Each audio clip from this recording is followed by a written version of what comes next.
मजलिस, ये दुनियाई मजलिस जो है वो दीनी मजलिस में तब्दील हो जाए। साहेब आज आपल्या विनंतीला मान देऊन इथे उपस्थित आहे। या कार्यक्रमाचे प्रमुख पाहुणे माननीय जयंत पाटील साहेब, सर्व जिल्ह्यांचे पदाधिकारी,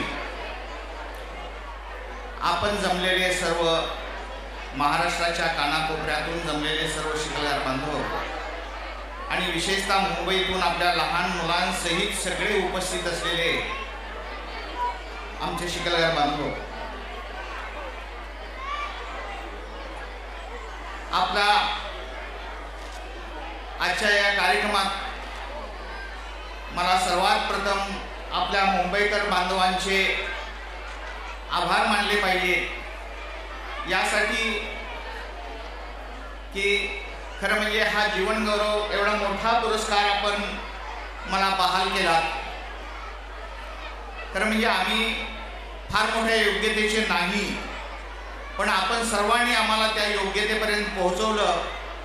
आपल्या सर्वांचे ऋण उपकार कोणत्या पद्धतीने फेडावेत मला सांगता येत नाही, पण एक गोष्ट खरी आहे की 1982-83 साली जेव्हा आपण ही संघटना स्थापन केली, खरं म्हणजे या संघटनेमध्ये आम्ही काम करत होतो, पण काम करत असताना आम्हाला सहकार्य आणि प्रेरणा देणारे आता इथं उपस्थित नाही।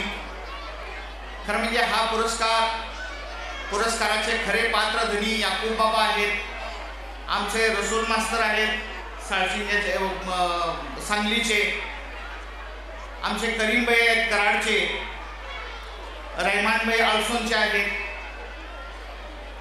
निजाम भाई आहेत सातारचे, रज्जाक बाबा आहेत आंधळीचे। ह्या सगळ्या लोकांनी प्रयत्न करून ही संघटना स्थापन केली आणि अविरत प्रयत्न करत राहिले। आणि हे अविरत प्रयत्न करीत असताना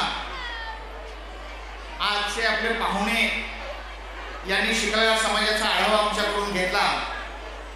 त्यात सर्वात महत्त्वाचं काय असेल तर 1982 साली शिकलगार संघटना जेव्हा स्थापन झाली तेव्हा शिकलगारांना एंट्रीच्या सवलती मिळत होत्या, पण अधिकाऱ्यांच्या अडमुटेपणामुळे त्यांनी सरळ लेखी आदेश असा काढला की या सवलती फक्त हिंदू धर्मीय शिकलगारांच्यासाठी आहेत, मुस्लिम धर्मीय त्यासाठी पात्र नाहीत। याकूब बाबा अध्यक्ष होते आणि नौशाद भाई मात्र धडपडायला नेहमी आमच्याबरोबर मंत्रिमंडळात असायचे, मंत्र्यांना भेटायला असायचे। त्यावेळेला वसंतदादा मुख्यमंत्री आणि सुधाकरराव नाईक समाज कल्याण मंत्री असताना याकूब बाबा आणि तार मास्तर, रजाक बाबा, मकबूल बाबा ही सगळी मंडळी आम्हाला घेऊन वसंतदादांच्या पर्यंत गेली आणि वसंतदादांना सगळ्या गोष्टी समजावून सांगितल्या। त्यावेळेला वसंतदादांनी सांगितलं की अरे आमच्या आजीबाई शिकलगारांना सांगलीत जर एंट्रीचा दाखला मिळत असेल तर तुम्हाला का मिळत नाही, तो मिळालाच पाहिजे। आणि वसंतदादा मुख्यमंत्री होते तरी सुद्धा त्यांनी समाज कल्याण मंत्री सुधाकरराव नाईकांना फोन करून सांगितलं की शिकलगारांच्यावर हा काहीतरी अन्याय झालेला आहे, आपल्या खात्यामार्फत तो निवारण करा। आणि तो अन्याय निवारण व्हायला साहेब 1995 हे साल उजाडलं की 1995 साली स्पष्टपणे शासनाचा आदेश झाला की या सवलती धर्मावर आधारित नसून जातीवर आधारित आहेत आणि त्या जातीच्या लोकांना देण्यात याव्यात। आणि मग हिंदू शिकलगारांनाही दिल्या गेल्या आणि मुस्लिम शिकलगारांनाही दिल्या गेल्या। हिंदूंच्या मध्ये माळींना दिल्या गेल्या, मुस्लिमांच्या मध्ये भगवानांना दिल्या गेल्या, पुजाऱ्यांना दिल्या गेल्या, तशा मुजावरांना दिल्या गेल्या। म्हणजे प्रत्येक धर्माचा विचार न करता या सवलती दिल्या गेल्या। आणि तेव्हापासून पुन्हा मध्यंतरी एक ओबीसी मध्ये शिकलगारांना घालण्यात आलं आणि पुन्हा 1982 साली पुन्हा प्रयत्न करून 2006 साली पुन्हा एंट्री मध्ये घालण्यात आलं। अशी शिकलगारांची फरफट होत चाललेली होती, पण ही फरफट होत असताना सुद्धा शिकलगारांनी या सवलती प्राप्त करून घेतल्या। आणि साहेब सांगायला अतिशय आनंद वाटतो की नौशाद भाईंच्या नेतृत्वाखाली संपूर्ण महाराष्ट्राचा शिकलगार एकवटला आहे।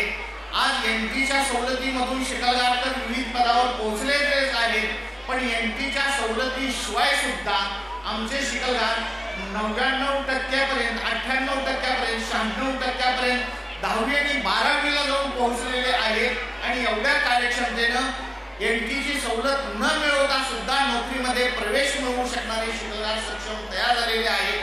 अशा शिकलगारांना नौशादभाई सरकार नेतृत्वाची गरज आहे आणि माननीय जयंत पाटील साहेबांना गेली 2 वर्ष बोलवण्याचा आग्रह नौशादभाईंचा होता। आज तो आग्रह पूर्ण झालेला आहे। माझी खात्री आहे की जयंत पाटील साहेब या सगळ्या गोष्टीचा अभ्यास करतील आणि एक ना एक दिवस शिकलगारांच्यासाठी नौशादभाईंनी जरी महाराष्ट्रातील अनेक ठिकाणी जरी सांगितली असली तर मुंबई हे मुख्य ठिकाण आहे आणि या मुख्य ठिकाणी राज्याच्या मुख्य ठिकाणी हे त्यांना एक सांस्कृतिक भवनासाठी जागा प्राप्त करून द्यावी आणि ते जर झालं तर निश्चितपणे या कार्यक्रमाचं फलित होईल। पुन्हा एक वेळ आपण सर्वांनी माझा जीवन गौरव पुरस्कार देऊन आमचा उभयतांचा सत्कार केल्याबद्दल मुंबईकर सर्व बंधू भगिनींचे मी आभार मानतो आणि मी इथं थांबतो। धन्यवाद।